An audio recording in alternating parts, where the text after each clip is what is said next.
Bonjour tout le monde, j'espère que vous allez bien. Donc aujourd'hui, on va voir un peu quelques suggestions pour pimenter un peu son jeu, pour l'agrémenter, vous voyez, pour rajouter de la sauce un petit peu, peut-être même du piquant, un peu des épices et tout, peut-être du sel, même si le sel c'est pas bon pour la santé. Du poivre c'est bien parce que ça aide à mieux assimiler les nutriments de la nourriture.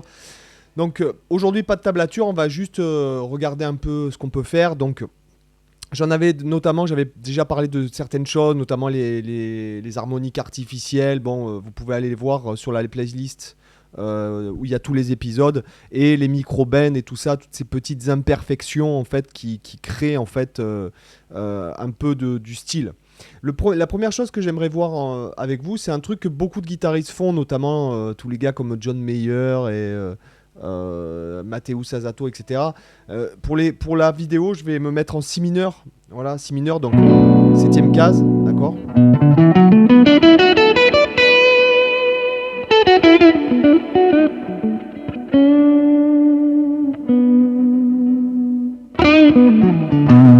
Ok, donc tout simplement pentatonique mineur, d'accord.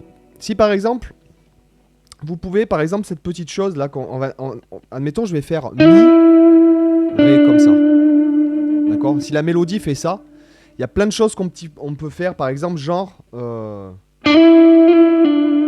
voyez ce genre de truc, par exemple, là j'ai rajouté un glissé. D'accord. Et après j'ai fait cette petite appoggiature comme ça. C'est ce que beaucoup de bluesman font, ce que John Mayer, Matteo Sasato, tous ces gars là, qui font un genre de blues un peu moderne. Hein, Jeff Beck le fait aussi, etc. Là, par exemple, on n'est pas obligé, on peut même, regardez, soit un glissé comme ça, d'accord, soit un glissé avec ça le rake, j'en parlerai un petit peu. Vous voyez la différence de son qu'il y a avec la vibrato, et vous pourriez même faire aussi. Ça, par exemple, ça, c'est des choses que je fais assez souvent. D'accord. Mais vous pourriez aussi faire, alors, donc glisser comme ça. En fait, il y a plein de glissés. Ça, c'est un glissé. Ça sert d'apoggiature. Vous pouvez le faire d'un ton. Vous pouvez partir de plus grave. Par exemple, je pars du si ici, quatrième case, et j'arrive. Et après, cette petite apoggiature là, il faut vraiment, vraiment la faire très rapidement. Elle a pas de valeur rythmique en fait. Il faudrait que ça fasse. D'accord. Et pas. C'est vraiment. Vous voyez. Avec un ton, ça sonne moins bien. D'accord. Donc ça peut être des façons de pimenter votre jeu. Notamment aussi avec une appoggiature, mais qui serait pas glissée, mais avec un hammer en fait, comme ça. Avec le rake en plus. Et bien sûr le vibrato. Donc soit vibrato, vous pouvez faire un vibrato vraiment, on va dire violonistique, c'est-à-dire comme ça, horizontal, c'est-à-dire dans le sens de la corde. Voilà. Ou plus lent. D'accord. Donc selon le plan, la rapidité en fait du vibrato est plus ou moins difficile à faire. Ou un vibrato qui sera plus horizontal comme ça et qui sera plus blues. Et notamment là, il faudra être en position blues avec votre pouce en haut là. Vous voyez ? D'accord, c'est différent et en fait, c'est bien d'avoir une palette en fait d'expressivité, je dirais, différente quoi. Vous voyez ? Donc avec le hammer, ou alors hammer et encore une fois sans glisser. Mais c'est pas vraiment. C'est vraiment. Vous voyez, j'exagère un peu le mouvement. Là par exemple, il était bien fait. Il est presque pas joué en fait. D'accord ? Et avec le rake. Donc le rake en fait ça serait. C'est étouffer les cordes. Bon.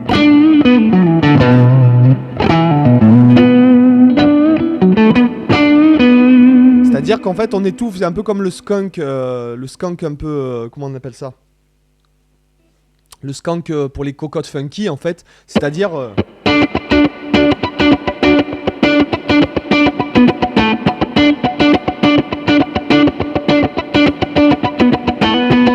Vous voyez, voyez, c'est-à-dire en fait on gratte toutes les cordes mais on joue qu'une seule note en fait. En fait je joue que celle-là, d'accord? Donc ça. Et après, avec les harmoniques artificielles, donc je vous rappelle que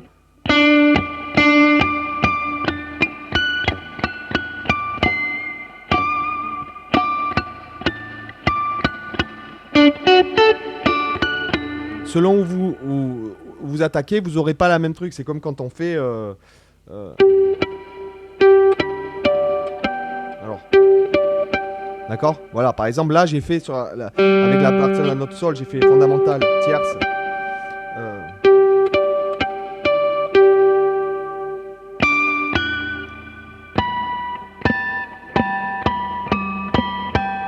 Tierce et quinte.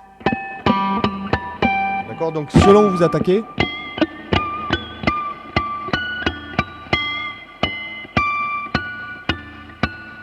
Là, j'ai pas une grosse distorsion, donc on n'entend pas trop, d'accord, les harmoniques. D'accord, donc ça, encore une fois, ce sont plein de petites choses qu'on peut faire. Donc le rake.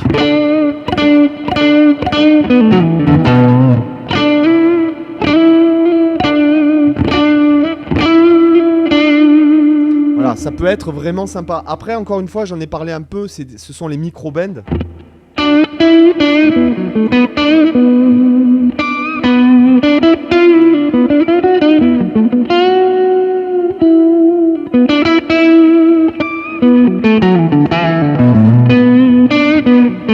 Ce qui est en fait qui imite un peu le son de la voix parce que on parle pas comme ça, vous voyez ce que je veux dire, il y a vraiment des imperfections dans la voix humaine en fait. Et le micro-bend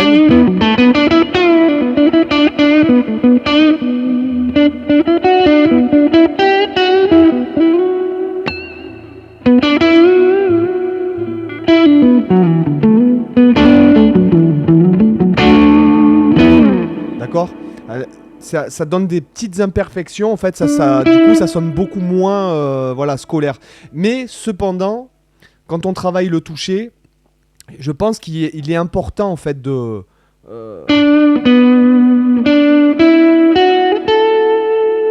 trouver une façon sans faire de micro-bend d'avoir le plus beau toucher possible. Bon là c'est très très bluesy dans ma tête là en ce moment avec le son et tout.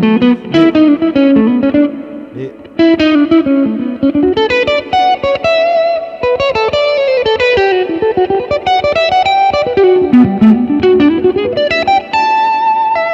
vous voyez ce que je veux dire? Là, par exemple, j'ai pas fait de micro-bend. Je faisais un petit peu fusion plutôt. Et j'essaye de trouver...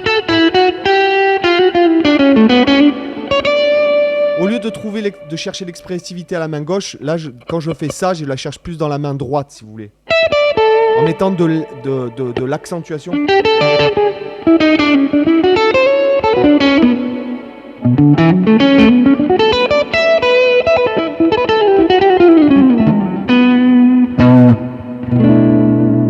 Voyez? Donc tous ces petits trucs là, ça peut enrichir. Et notamment le jeu en glissé, des fois, faire une mélodie.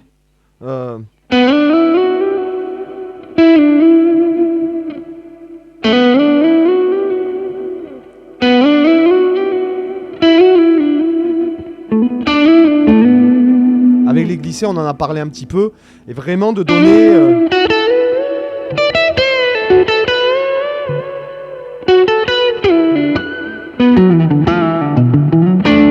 C'est-à-dire par exemple là ce que j'ai fait qui est intéressant, donc là c'est ce qu'on a vu là il y a quelques jours. J'ai fait cette... D'accord? Après, je suis allé là. C'est-à-dire j'ai fait un glissé qui venait des aigus comme ça, très rapide. Vous voyez? Ça c'est des trucs que par exemple Steve Vai fait ou à l'inverse, c'est pas pareil, ça sonne pas pareil.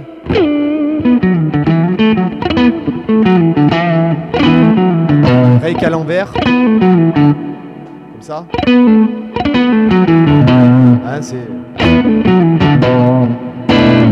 D'accord? Donc il y a plein de petites choses qu'on peut rajouter comme ça à son jeu qui sont en fait des trucs que tout le monde peut faire facilement en fait. Voilà.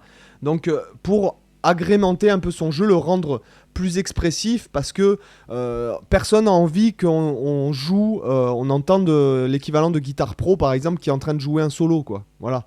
Hein, nous on veut du vibrato et tout. Et c'est quelque chose que j'ai remarqué il n'y a pas si longtemps franchement. Notamment grâce surtout à Jeff Beck, c'est des choses auxquelles je faisais pas attention avant et puis je trouve qu'aujourd'hui rajouter ce genre de truc, tous ces vibratos par exemple quand j'écoute John Mayer, tous ces petits vibratos, tous ces petits trucs là, ça fait la différence vraiment. J'espère que ça vous intéressait les amis et je vous dis à demain pour une autre vidéo. Bye bye, ciao.